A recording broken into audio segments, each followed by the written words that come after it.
Hi guys, welcome to विस्क्योर। I am doctor Shubhi और आज हम बात करते हैं डायबिटीज़ इन प्रेगनेंसी की।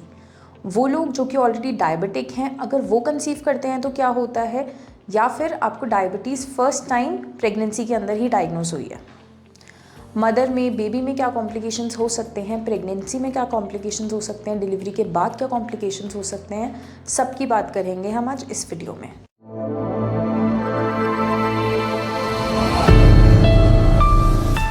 तो पहला, pregnancy is a diabetogenic state.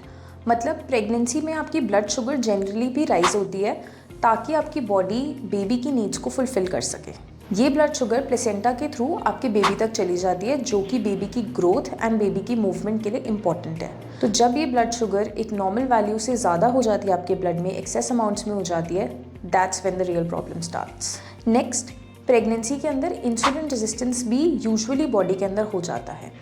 मतलब ब्लड ग्लूकोज बढ़ रहा है, इंसुलिन की प्रोडक्शन तो उसके अकॉर्डिंगली बढ़ रही है, पर वो इंसुलिन इस ब्लड शुगर पे काम नहीं कर पा रहा, वो इस ग्लूकोज को यूटिलाइज नहीं कर पा रहा।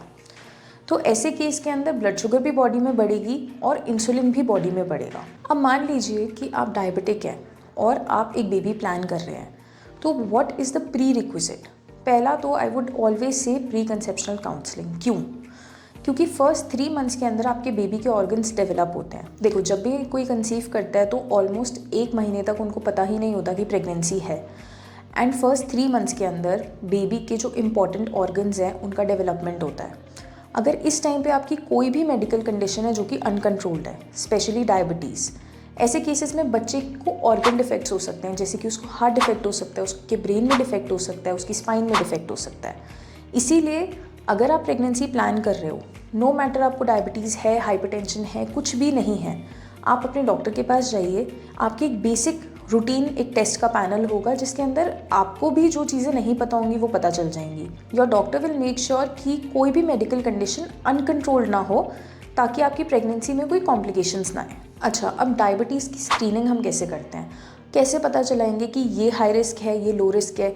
क्या हर फीमेल जो हमारे पास ओपीडी में आती है हम उसको डायबिटीज़ के लिए स्क्रीन करते हैं? हाँ जी। तो every woman in a pregnancy is screen for diabetes. आपकी पहली विजिट जब भी है, may be in the first trimester, may be in the second trimester, जब भी आपकी फर्स्ट विजिट है तब आपका एक नॉर्मल रूटीन टेस्ट होंगे।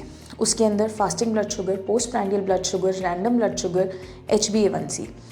HbA1c मतलब आपकी 3 महीने की शुगर लेवल्स बताते हैं, एक एवरेज दे देता है वो 3 महीने का। उससे हमें ये पता चल जाता है कि पहले आपको डायबिटीज़ थी या नहीं थी, प्री डायबिटीज़ थी या नहीं थी, या फिर आप बिल्कुल नॉर्मल कट ऑफ वैल्यू के अंदर आ रहे थे। इन वैल्यूज़ के हिसाब से हम आपका फर्दर मैनेजमेंट डिसाइड करते हैं कि कैसा रहेगा। अब नो मैटर आप किसी भी स्टेज में आ रहे थे, आप नॉर्मल उसमें आ रहे थे, प्री डायबिटीज़ में आ रहे थे, या फिर आप डायबिटीज़ में आ रहे थे, आप 24 to 28 वीक्स पे दोबारा एक टेस्ट रिपीट होता है। 24 to 28 वीक्स एक ऐसा टाइम है प्रेगनेंसी में जब बॉडी में सबसे ज़्यादा टर्बुलेंस रहती है।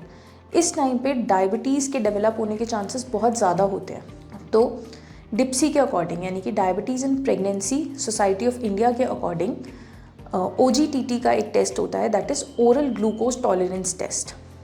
इस टेस्ट में हम क्या करते हैं, फास्टिंग की कोई रिक्वायरमेंट नहीं होती। सुबह आप आएंगे, आपको 75 ग्राम्स ऑफ ग्लूकोज दिया जाएगा। अब वो 75 ग्राम ग्लूकोज आपको पीना है 150-200 ml वाटर में मिला के ओवर 5 to 10 मिनट्स। यूजुअली हमने देखा जब हम बॉडी को इतना ज़्यादा शुगर से लोड करते हैं, स्पेशली प्रेगनेंसी में, तो वॉमिटिंग हो जाती है। अब अगर ये वॉमिटिंग 30 मिनट्स के अंदर अंदर हो रही है तो ये टेस्ट आज नहीं हो सकता, अब हम आपको किसी और दिन बुलाएंगे टू कंडक्ट द टेस्ट। पर अगर ये वॉमिटिंग 30 मिनट्स के बाद हो रही है तो हम ये मानते हैं कि वो ग्लूकोज बॉडी में अपना काम कर चुका है। ग्लूकोज वाटर पीने के 1 घंटे और 2 घंटे बाद आपके ब्लड शुगर मेजर्स होते हैं, और इसके भी हमारे पास कट ऑफ वैल्यूज़ हैं जिससे हम डिसाइड करते हैं कि आपको जेस्टेशनल डायबिटीज़ मेलाइटिस है या नहीं है, और आपका फर्दर मैनेजमेंट हम प्लान करते हैं। इसमें क्योंकि ब्लड शुगर आपके ब्लड में ज़्यादा है तो वही ज़्यादा ब्लड शुगर बेबी के ब्लड में जाएगी। बेबी के पैनक्रियास एक्टिव होगा जिससे इंसुलिन प्रोडक्शन बढ़ेगी।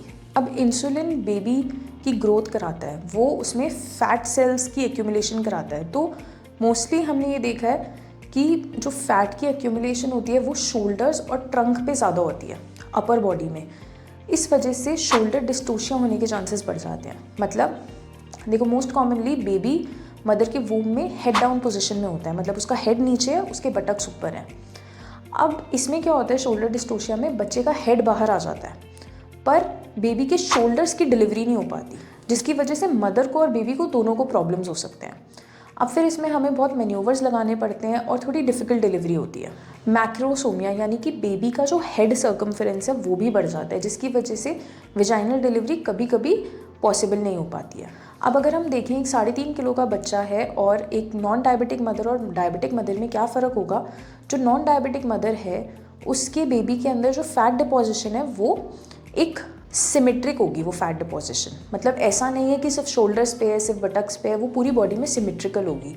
पर डायबिटिक मदर्स के अंदर जो फैट डिपोजिशन है वो शोल्डर्स और ट्रंक पे ज़्यादा होती है, जिसकी वजह से ये शोल्डर डिस्टोशिया प्रॉब्लम आती है। सेकेंडली, इसमें पॉलीहाइड्रोमियोस यानी कि बच्चे के आसपास का पानी या फिर एमनियोटिक फ्लूइड का ज़्यादा हो जाना। दूसरा, ओलाइगोहाइड्रोमियोस मतलब बेबी के आसपास का पानी या एमनियोटिक फ्लूइड का कम हो जाना।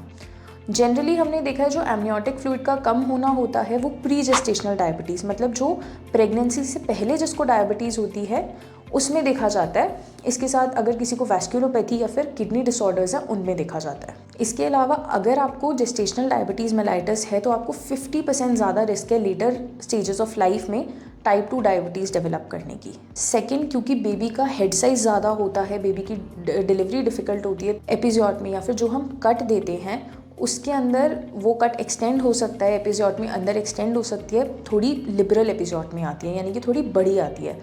और क्योंकि डायबिटीज़ है तो ऐसे में वुंड हीलिंग आपकी अफेक्टेड रहती है। अब नेक्स्ट वीडियो में हम बात करेंगे डायबिटीज़ की मैनेजमेंट की। आपको प्रेगनेंसी से पहले क्या मैनेज करना है, प्रेगनेंसी के टाइम क्या मैनेज करना है और प्रेगनेंसी के बाद कब तक कैसे क्या मैनेज करना है। Stay tuned.